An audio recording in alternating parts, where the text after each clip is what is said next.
नमस्कार। कहानी घर में आपका स्वागत है। आज आप सुनेंगे हिंदी के प्रसिद्ध लेखक हरिशंकर परसाई का व्यंग्य इंस्पेक्टर मातादीन चांद पर। वैज्ञानिक कहते हैं चांद पर जीवन नहीं है।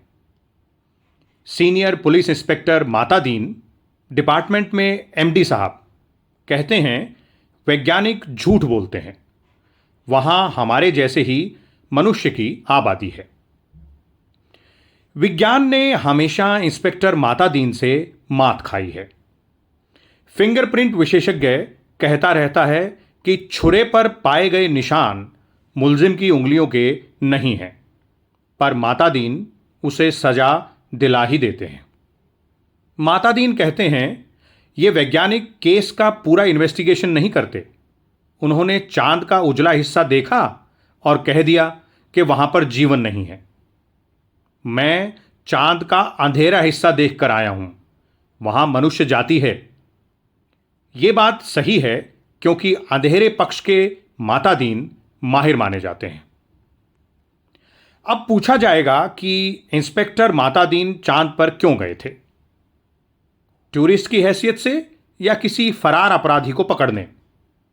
नहीं, वे भारत की तरफ से सांस्कृतिक आदान प्रदान के अंतर्गत गए थे।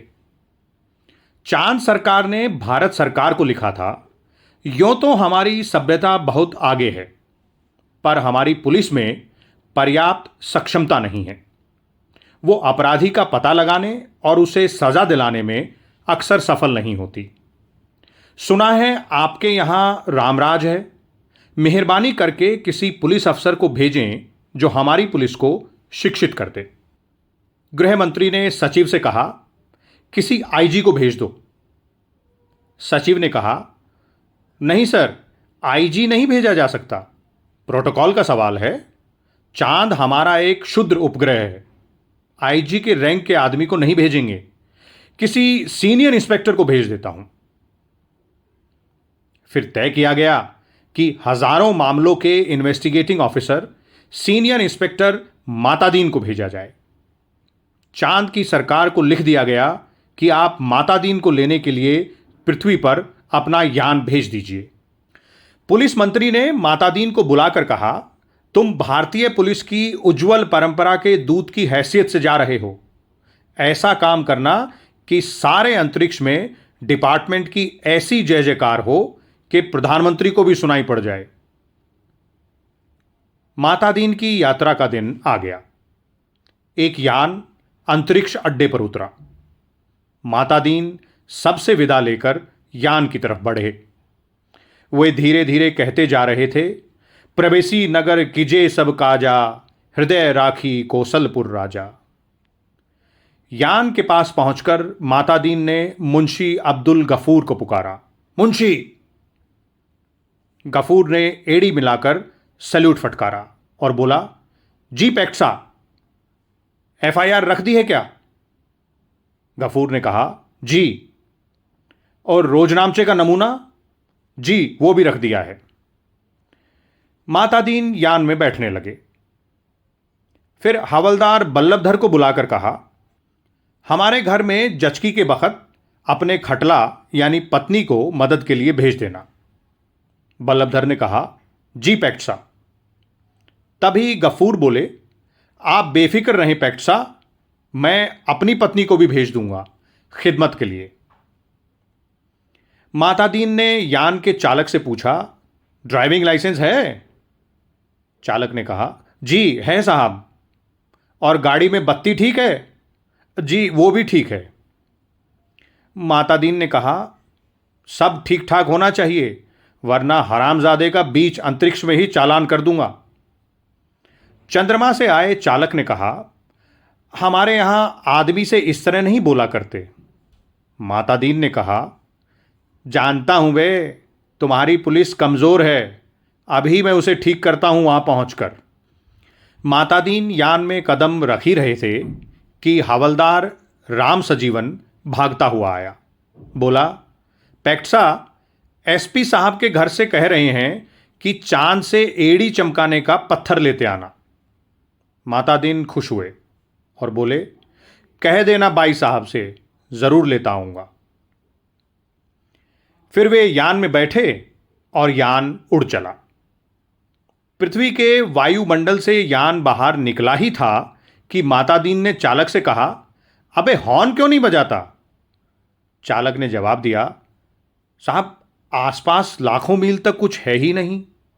तो माता दीन ने डांटा, मगर रूल इज रूल, हॉर्न बजाता चल। और चालक अंतरिक्ष में हॉर्न बजाता हुआ यान को चांद पर उतार लाया। अंतरिक्ष अड्डे पर पुलिस अधिकारी माता दीन के स्वागत के लिए खड़े थे।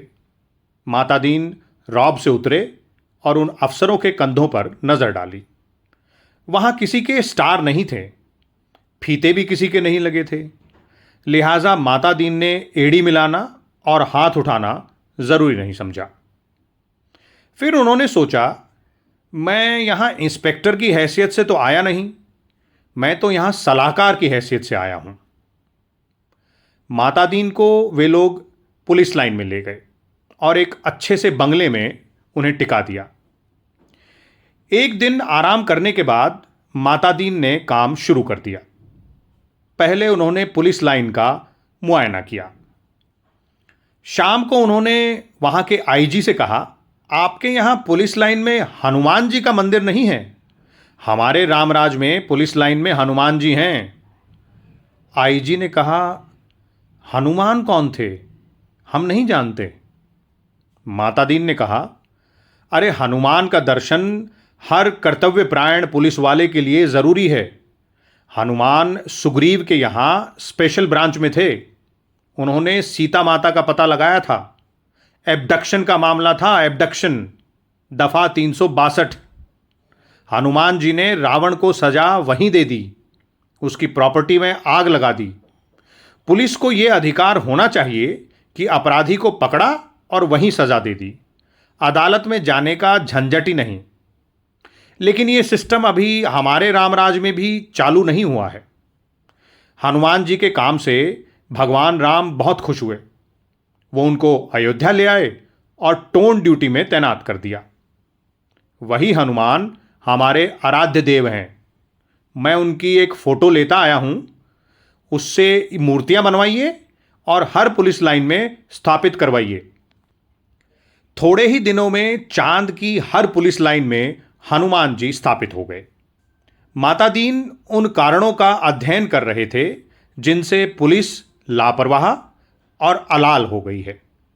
वो अपराधों पर ध्यान नहीं देती। कोई कारण मिल नहीं रहा था। एकाएक उनकी बुद्धि में एक चमक आई। उन्होंने मुंशी से कहा, जरा तनख्वाह का रजिस्टर लेकर आओ। तनख्वाह का रजिस्टर देखा गया तो सब समझ गए। कारण माता दीन की पकड़ में आ गया। शाम को उन्होंने पुलिस मंत्री से कहा, मैं अब समझ गया हूं कि आपकी पुलिस मुस्तैद क्यों नहीं है। आप इतनी बड़ी तनख्वाह देते हैं इसलिए। सिपाही को 500, थानेदार को 1000, ये क्या मजाक है? आखिर पुलिस अपराधी को क्यों पकड़े? हमारे यहां सिपाही को 100 और इंस्पेक्टर को 200 देते हैं, तो वे 24 घंटे जुर्म की तलाश करते हैं। आप तनख्वाहें फौरन घटाइए। पुलिस मंत्री ने कहा, मगर ये तो अन्याय होगा। अगर अच्छा वेतन नहीं मिलेगा तो फिर ये लोग काम ही क्यों करेंगे? माता दीन ने कहा, इसमें कोई अन्याय नहीं है। आप देखेंगे कि पहली घटी हुई तनख्वाह मिलते ही आपकी पुलिस की मनोवृत्ति में क्रांतिकारी परिवर्तन हो जाएगा। पुलिस मंत्री ने आखिरकार तनख्वाहें घटा दी और 2-3 महीने में सचमुच बहुत फर्क आ गया। पुलिस एकदम मुस्तैद हो गई, सोते से एकदम जाग गई, चारों तरफ नजर रखने लगी। अपराधियों की दुनिया में गड़बड़ाहट छा गई। पुलिस मंत्री ने तमाम थानों के रिकॉर्ड मंगवा कर देखे। पहले से कई गुना अधिक केस रजिस्टर हुए थे। उन्होंने माता दीन से कहा, मैं आपकी सूझ की तारीफ करता हूं। आपने तो क्रांति कर दी, पर यह हुआ किस तरह है? माता दीन ने समझाया, देखिए बात बहुत मामूली है। कम तनख्वाह दोगे तो मुलाजिम की गुजर नहीं होगी। 100 रुपयों में सिपाही बच्चों को नहीं पाल सकता। 200 में इंस्पेक्टर ठाठ बाट मेंटेन नहीं कर सकता। उसे ऊपरी आमदनी करनी ही पड़ेगी, और ऊपरी आमदनी तभी होगी जब वो अपराधी को पकड़ेगा, वो अपराधों पर नजर रखेगा, सचेत, कर्तव्यपरायण और मुस्तैद हो जाएगा। हमारे रामराज के स्वच्छ और सक्षम प्रशासन का यही रहस्य है। चंद्रलोक में इस चमत्कार की खबर फैल गई। लोग माता दीन को देखने आने लगे कि वो आदमी कैसा है जो तनख्वाह कम करके सक्षमता ला देता है। पुलिस के लोग भी खुश थे। वे कहते, गुरु, अगर आप इधर न पधारते तो हम सभी कोरी तनख्वाह से ही गुजर करते रहते। सरकार भी खुश थी कि आखिर मुनाफे का बजट बनने वाला था। आधी समस्या हल हो गई। पुलिस अपराधी पकड़ने लगी थी। अब मामले की जांच विधि में सुधार करना रह गया था। अपराधी को पकड़ने के बाद उसे सजा दिलाना। माता दीन इंतजार कर रहे थे कि कोई बड़ा केस हो जाए तो नमूने के तौर पर उसका इन्वेस्टिगेशन करके उन सबको बताएं। एक दिन आपसी मारपीट में एक आदमी मारा गया। माता दीन कोतवाली में आकर बैठ गए और बोले, नमूने के लिए इस केस का इन्वेस्टिगेशन मैं करूंगा, आप लोग सीखिए। ये कत्ल का केस है। कत्ल के केस में एविडेंस पक्का होना चाहिए। कोतवाल ने कहा, पहले कातिल का पता लगाया जाएगा, तभी तो एविडेंस इकट्ठा किया जाएगा। माता दीन ने कहा, नहीं, उल्टे मत चलो, पहले एविडेंस देखो, क्या कहीं खून मिला है, किसी के कपड़े पर या और कहीं। एक इंस्पेक्टर ने कहा, हाँ, मारने वाले तो भाग गए थे और मृतक सड़क पर बेहोश पड़ा था। एक भला आदमी वहाँ रहता है, उसने उठाकर अस्पताल भेजा। उस भले आदमी के कपड़ों पर खून के दाग लग गए हैं। माता दीन ने कहा, उसे फौरन गिरफ्तार करो। कोतवाल ने कहा, मगर उसने तो मरते हुए आदमी की मदद की थी। माता दीन ने कहा, वो सब तो ठीक है, पर तुम खून के दाग ढूंढने और कहाँ जाओगे? जो एविडेंस मिल रहा है उसे तो कब्जे में करो। आखिर वो भला आदमी पकड़कर बुलवा लिया गया। उसने कहा, मैंने तो मरते आदमी को अस्पताल भिजवाया था, मेरा क्या कसूर है? चांद की पुलिस उसकी बात से एकदम प्रभावित हो गई, लेकिन माता दीन प्रभावित नहीं हुए। सारा पुलिस महकमा उत्सुक था कि अब माता दीन क्या तर्क निकालते हैं। माता दीन ने उससे कहा, पर तुम झगड़े की जगह गए क्यों? उसने जवाब दिया, मैं झगड़े की जगह नहीं गया, मेरा वहां मकान है, झगड़ा मेरे मकान के सामने हुआ। अब एक बार फिर माता दीन की प्रतिभा की परीक्षा थी। सारा महकमा उत्सुकता से देख रहा था। माता दीन ने कहा, मकान तो ठीक है, पर मैं पूछता हूं, झगड़े की जगह जाना ही क्यों था? इस तर्क का कोई जवाब न था। वो आदमी बार बार कहता कि मैं झगड़े की जगह नहीं गया, मेरा वही मकान है, और माता दीन उसे जवाब देते कि वो तो ठीक है, पर झगड़े की जगह जाना ही क्यों? इस तर्क प्रणाली से पुलिस के लोग बहुत प्रभावित हुए। अब माता दीन ने इन्वेस्टिगेशन का सिद्धांत समझाया और कहा, देखो, आदमी मारा गया है तो ये पक्का है कि किसी ने उसे ज़रूर मारा। कोई कातिल तो है, किसी को सज़ा भी होनी चाहिए। सवाल है किसको सज़ा होनी है। पुलिस के लिए ये सवाल इतना महत्व नहीं रखता जितना कि ये सवाल कि जुर्म किस पर साबित हो सकता है या किस पर साबित होना चाहिए। कत्ल हुआ है तो किसी मनुष्य को सज़ा होगी ही, मारने वाले को होती है या बेकसूर को, ये अपने सोचने की बात नहीं है। मनुष्य सब बराबर हैं, सब में उसी परमात्मा का अंश है। हम भेदभाव नहीं करते, ये पुलिस का मानवतावाद है। दूसरा सवाल है किस पर जुर्म साबित होना चाहिए। इसका निर्णय इन बातों से होगा कि क्या वो आदमी पुलिस के रास्ते में आता है? क्या उसे सज़ा दिलाने से ऊपर के लोग खुश होंगे? माता दीन को बताया गया कि वो आदमी भला है, पर पुलिस अन्याय करे तो विरोध करता है। जहां तक ऊपर के लोगों का सवाल है तो वो वर्तमान सरकार की विरोधी राजनीति वाला है। माता दीन ने टेबल ठोक कर कहा, फर्स्ट क्लास केस, पक्का एविडेंस और ऊपर का सपोर्ट। एक इंस्पेक्टर ने कहा, पर हमारे गले ये बात नहीं उतरती कि एक निरपराध भले आदमी को सजा क्यों दिलाई जाए। माता दीन ने समझाया, देखो, मैं समझ चुका हूं कि सब में उसी ईश्वर का अंश है। सजा इसे हो या कातिल को, फांसी पर तो ईश्वर ही चढ़ेगा ना। फिर तुम्हें तो कपड़ों पर खून भी मिल रहा है। इसे छोड़कर तुम और कहां खून ढूंढते फिरोगे? तुम तो बस एक भरो एफआईआर। माता दीन ने एफआईआर भरवा दी। बखत जरूरत के लिए जगह खाली भी छुड़वा दी। दूसरे दिन पुलिस कोतवाल ने कहा, गुरुदेव, हमारी तो बड़ी आफत है। तमाम भले आदमी आते हैं और कहते हैं उस बेचारे बेकसूर को क्यों फंसा रहे हो? ऐसा तो चंद्रलोक में कभी नहीं हुआ। बताइए हम क्या जवाब दें? हम तो बहुत शर्मिंदा हो रहे हैं। माता दीन ने कोतवाल से कहा, घबराओ मत। शुरू शुरू में इस काम में आदमी को शर्म आती है, आगे तुम्हें बेकसूर को छोड़ने में शर्म आएगी। हर चीज का जवाब है। अब आपके पास जो आए उससे कह दो, हम जानते हैं वो निर्दोष है, पर हम क्या करें, ये सब ऊपर से हो रहा है। कोतवाल ने कहा, फिर तो वो एसपी के पास चले जाएंगे।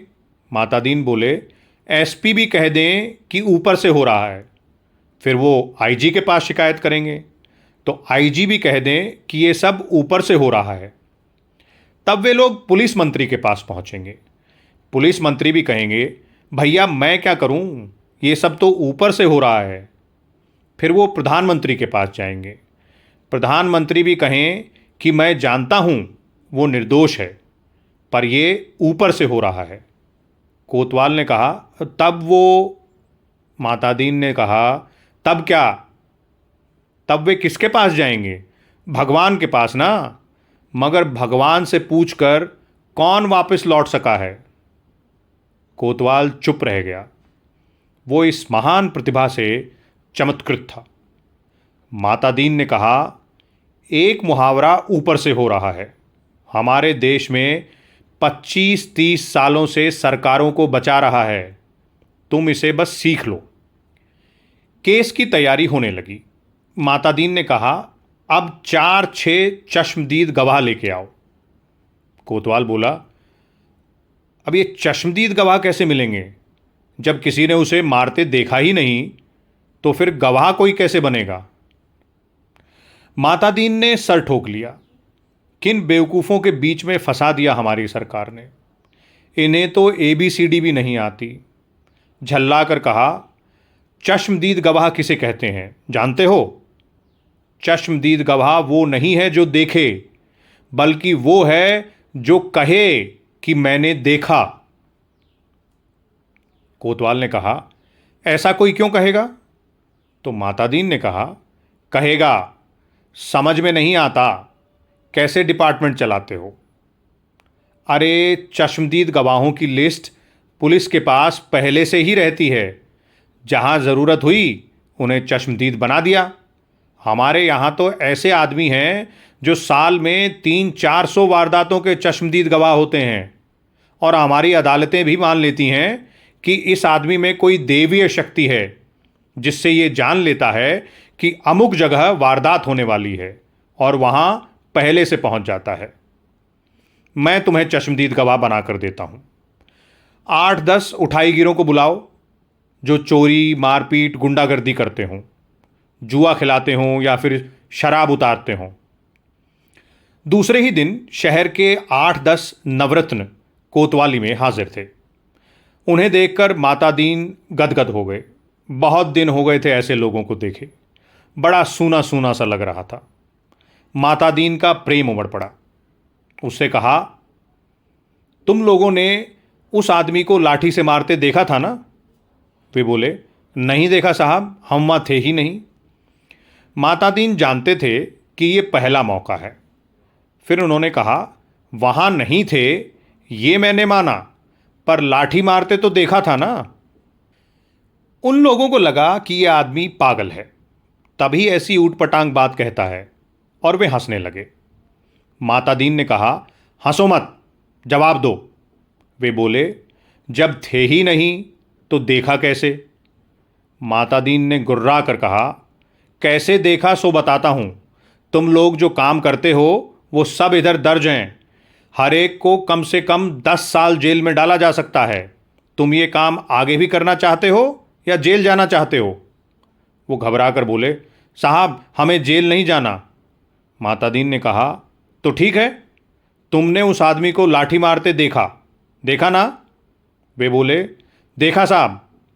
वो आदमी घर से निकला और जो लाठी मारना शुरू किया तो वो बेचारा बेहोश होकर सड़क पर गिर पड़ा। मातादीन ने कहा, ठीक है, आगे भी ऐसी वारदातें देखोगे? वे बोले, साहब जो आप कहेंगे वही देखेंगे। कोतवाल इस चमत्कार से थोड़ी देर को बेहोश हो गया। होश आया तो मातादीन के चरणों पर गिर पड़ा। मातादीन ने कहा, हटो, काम करने दो। कोतवाल पांव से लिपट गया, कहने लगा, मैं जीवन भर इन श्री चरणों में पड़ा रहना चाहता हूं। मातादीन ने आगे की सारी कार्यप्रणाली तय कर दी। एफआईआर बदलना, बीच में पन्ने डालना, रोज नामचा बदलना, गवाहों को तोड़ना, सब सिखा दिया। उस आदमी को 20 साल की सजा हो गई। चांद की पुलिस शिक्षित हो चुकी थी। धड़ाधड़ केस बनने लगे और सजा भी होने लगी। चांद की सरकार भी बहुत खुश थी। पुलिस की ऐसी मुस्तैदी भारत सरकार के सहयोग का नतीजा था। चांद की संसद ने एक धन्यवाद प्रस्ताव पास किया।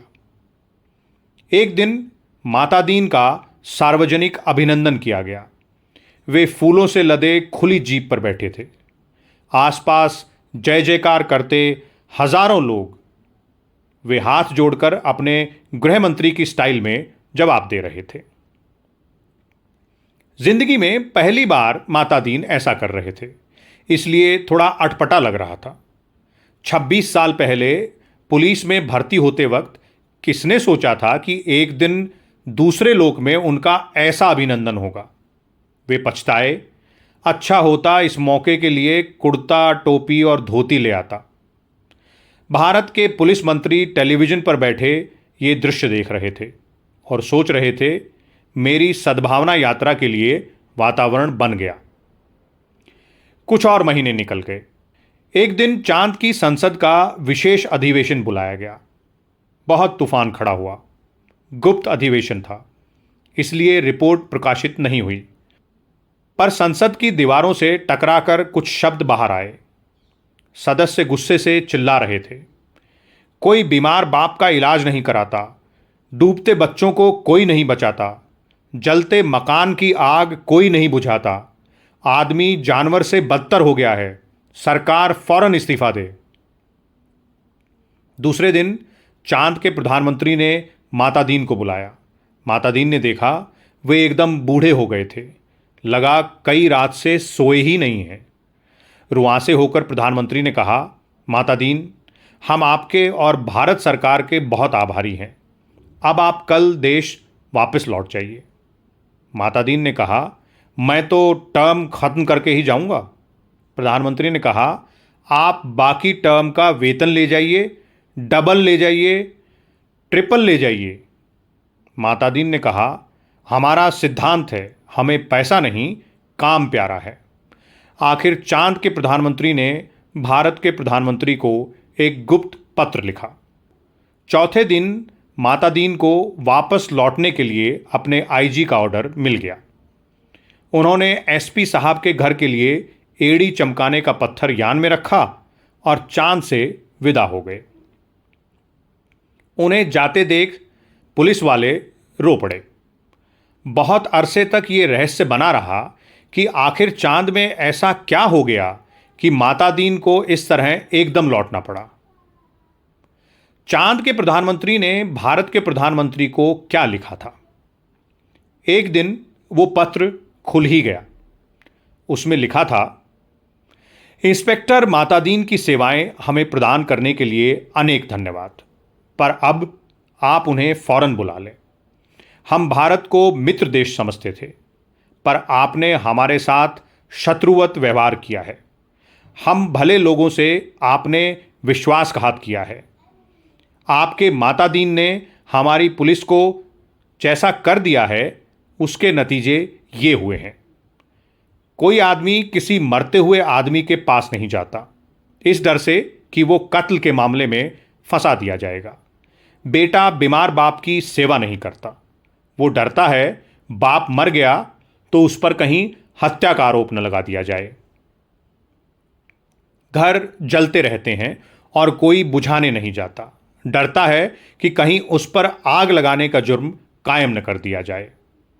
बच्चे नदी में डूबते रहते हैं और कोई उन्हें नहीं बचाता, इस डर से कि उस पर बच्चों को डुबाने का आरोप न लग जाए।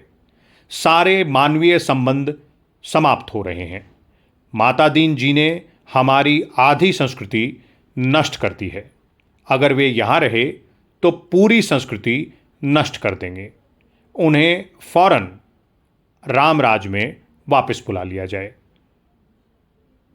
आप सुन रहे थे हिंदी के प्रसिद्ध लेखक हरिशंकर परसाई का व्यंग्य इंस्पेक्टर माता दीन चांद पर।